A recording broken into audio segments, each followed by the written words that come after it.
नमस्कार, आप देख रहे हैं पर्वत जन डिजिटल। आपके साथ मैं हूं मीनाक्षी साहब। यूके SSSC वीडियो वीपीडीओ मामला आप सभी को पता ही होगा, क्योंकि उत्तराखंड में इस वक्त सबसे बड़ा मामला, सबसे बड़ा घोटाला जो चल रहा है वो है यूके SSSC वीडियो वीपीडीओ का मामला। और आज सुबह खबर आती है कि 4 लोगों को जमानत मिल गई है। अब ऐसे में उत्तराखंड के जो युवा हैं उनमें एक तरीके से गुस्सा देखने को मिलता है। लेकिन अभी दोपहर में एक खबर आती है 2 बजे के आसपास कि अधिकारियों पर इसमें अब उनको गिरफ्तारी की गई है, उन पे यहाँ पर कुछ ना कुछ गाज गिरते हुए दिखाई दे रही है। एक अपडेट मैं आपको दे देती हूँ जो कि इस वक्त की सबसे बड़ी खबर है, और यूके SSSC के लिहाज से वीडियो वीपीडीओ जो धांधली है उसके लिहाज से अब तक की सबसे बड़ी गिरफ्तारी है। आपको बता दूँ, पूर्व चेयरमैन RBS रावत, सचिव मनोहर कल्याण और पूर्व परीक्षा नियंत्रक RS पोखरिया को गिरफ्तार कर लिया गया है। तो इस सब के बीच में हमसे बात करने के लिए जुड़े हुए हैं बॉबी पवार जी, बेरोजगार संघ के अध्यक्ष। नमस्कार बॉबी जी। जी नमस्कार मैम। सर, आप इस पूरे प्रकरण को किस तरीके से देख रहे हैं? सुबह 4 लोगों को जमानत मिली है, अभी 3 बड़े अधिकारियों पर गाज गिरते हुए दिखाई दे रही है। देखिए, सुबह जो 4 लोगों को जमानत की बात है, जितना हम अखबारों के माध्यम से जानकारी जुटा पाए हैं, उसमें जमानत मिलने का सबसे बड़ा कारण है कि उनसे कोई रिकवरी नहीं हुई है। अब मैं ये प्रश्न करना चाहूँगा सरकार से भी और STF से भी, आपने रिकवरी अभी करी कितनी है? क्योंकि घोटाला तो बहुत बड़ा है। जहाँ पर एक और कंपनी के जो मालिक है उन्होंने कहा कि 2 करोड़ मैंने लिए हैं, कंपनी के ही कर्मचारी है 36 लाख उन्होंने लिए हैं, और भी तरह तरह की जो इन्होंने पैसा लिया था, उसमें तो ये अमाउंट बहुत बड़ा हो जाता है। परंतु अभी तक जहाँ तक मैं देख पा रहा हूँ 1 करोड़ के आसपास रिकवरी हो पाई है। और जहाँ पर परीक्षा में, पेपर में बड़ी मात्रा में खरीद फरोख्त हुई है, तो आंकड़ा बहुत ज़्यादा करोड़ों का मामला है। अब रिकवरी ना करने के कारण उनसे रिकवरी नहीं हुई है और उनको जमानत मिल गई है। तो सबसे बड़ा सवाल यहाँ पर उठता है कि हमारे STF ने भी कहा था, हमारे सरकार ने भी कहा था कि हम ED को इन्वॉल्व कर रहे हैं और उस ED के माध्यम से इन माफियाओं की संपत्ति की भी जांच होगी, उनसे रिकवरी भी करवाई जाएगी। परंतु अब समझ ये नहीं आ रहा है कि अभी तक ना तो ED इन्वॉल्व हुई, और अगर ED इन्वॉल्व नहीं हुई उस कारण आज इन 4 लोगों को बाहर अगर किया है, इनको जमानत पे भेजा है, तो कल के दिन जो बाकी माफिया वो भी बाहर आ जाएंगे। तो क्या सरकार को ED वाला जो ऑप्शन था, उन्होंने लेटर पत्राचार किया, उसके बाद ED नहीं आई, तो ये बड़ा दुर्भाग्य है। क्योंकि उत्तराखंड की जनता तो इतने बड़े भ्रष्टाचार को उजागर करने के लिए CBI जैसी मांग करने वाली है, और CBI जैसी मांग कर रही है कि CBI जाँच की मांग हो, परंतु आपने अभी तक ED भी इन्वॉल्व नहीं करी, तो ये बड़ा दुर्भाग्य है। बॉबी जी, बीच में इस तरीके की खबरें आई थी कि ED को सब कुछ बता दिया गया है। अब ED से जो भी है लिखित रूप में ED उनसे मांग रहा है, मतलब कि था कि STF की तरफ से भी था कि ED इन्वॉल्व हो चुकी है, लेकिन अभी तक वो ED नहीं दिखाई दे रहा, जैसे कि आप भी बोल रहे हैं। और उसके तहत यहाँ पर एक थोड़े बहुत सवाल ये भी दिखाई देते हैं, जैसे जिस तरीके से पहले इन लोगों पे कार्रवाई की गई थी, इनको आरोपी घोषित किया गया था, अब बोला जा रहा है कि इनकी गिरफ्तारी यहाँ पर जैसे निरस्त कर दी जाती है। धीरे धीरे तो सभी छूट के आ जाएंगे, तो ऐसे में अब क्या किया जाएगा? मतलब अंदर डालो फिर बाहर कर दीजिए? नहीं, यही दुर्भाग्य है। हम जिस देवभूमि को इस गंदगी से बाहर करने की बात कर रहे हैं, उसमें वास्तव में मुख्यमंत्री श्री पुष्कर सिंह धामी का बड़ा योगदान है, हमारे STF की टीम है, उनका बड़ा योगदान है कि कहीं ना कहीं काफ़ी कुछ उन्होंने इस उत्तराखंड के लिए अभी करा है, अगर गिरफ्तारियों की बात करें। परंतु फिर उसी ढर्रे पे चलना कहाँ तक उचित है? हम तो ये कह रहे हैं कि वास्तव में यदि उन्हें जमानत मिल गई है, तो अगर आपने ED इन्वॉल्व नहीं की और लोगों से भी रिकवरी नहीं करवाई, तो कहीं ना कहीं और माफिया भी छूट जाएंगे, और ये उत्तराखंड शायद मुझे लगता है कि उसी कीचड़ की ओर फिर से जाएगा जिस कीचड़ से हम इसको बाहर निकालने की बात कर रहे हैं। तो सरकार को चाहिए, STF को चाहिए, हमारे उत्तराखंड वासियों को चाहिए कि ऐसा उत्तराखंड हमें मिले जो उत्कृष्ट उत्तराखंड, जो पूरे देश में हम उसके उत्कृष्ट राज्य इसे घोषित कर सकें।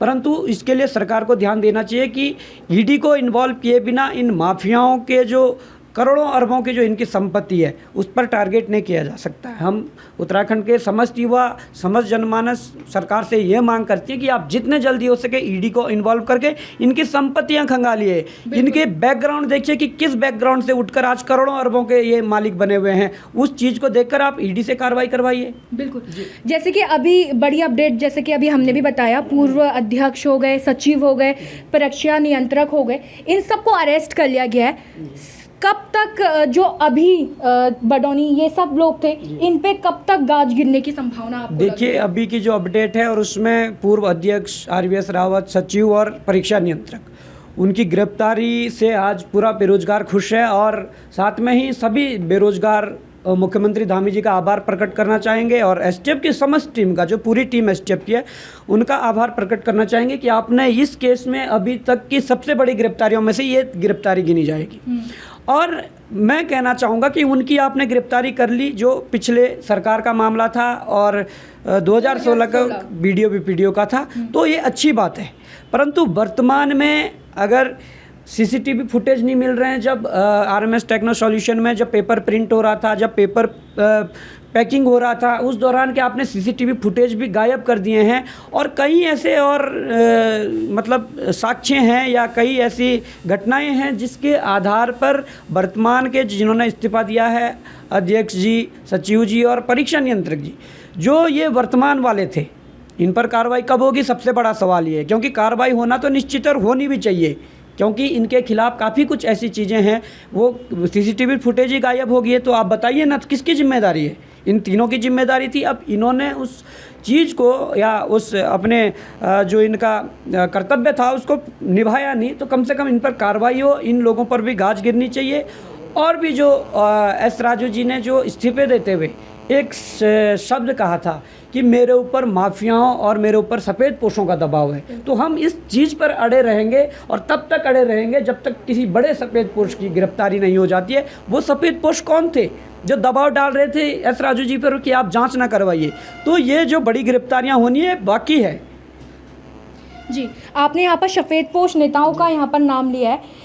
जिस तरीके का ये प्रकरण है और जितना बड़ा ये प्रकरण है, कहीं ना कहीं सफ़ेदपोश नेताओं का नाम सामने आ सकता है, लेकिन क्या सवाल यही है युवाओं का भी और उत्तराखंड की जनता का भी, क्या एसटीएफ का दायरा सफ़ेदपोश नेताओं के कॉलर तक जा पाएगा? क्योंकि इसी के लिए बार बार सीबीआई जांच की मांग की जा रही है। देखिए, एसटीएफ ने अभी तक जो गिरफ्तारियां करी थी उसमें आज सबसे बड़ी गिरफ्तारी IFS जो ये अध्यक्ष जी थे, तो ये UPSC से निकले हुए हैं और एक IS कैडर ही इनको हम मानेंगे।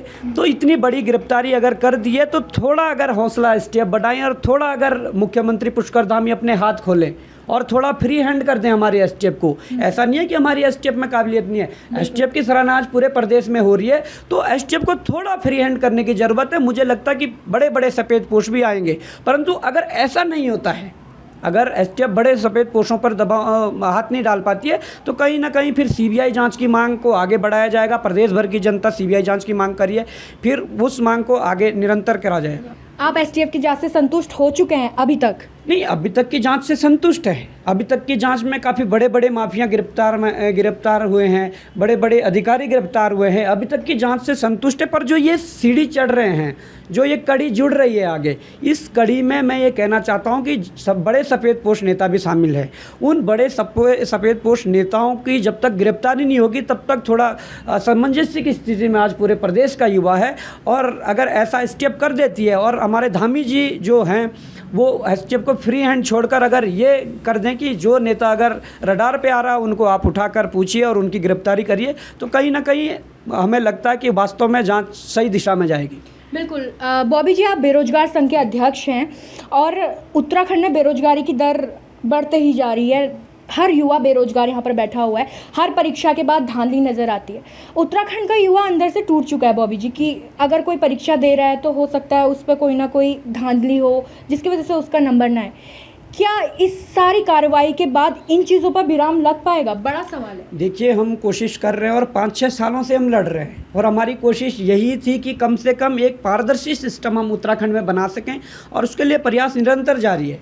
और इस घटना के बाद, इस एक्शन के बाद हमें लगता कि कहीं ना कहीं रोकथाम होगी, परंतु अभी कुछ और ज़रूरतें हैं। अभी सिर्फ UKSSC का मामला खोला है, हम बहुत जल्द UKPSC का खुलासा करने वाले हैं। वहाँ पर बैठे अधिकारी जो आयोग के अंदर से ही साठगांठ तय कर लेते हैं अभ्यर्थियों के साथ, उनको भी अब चेतने की ज़रूरत है।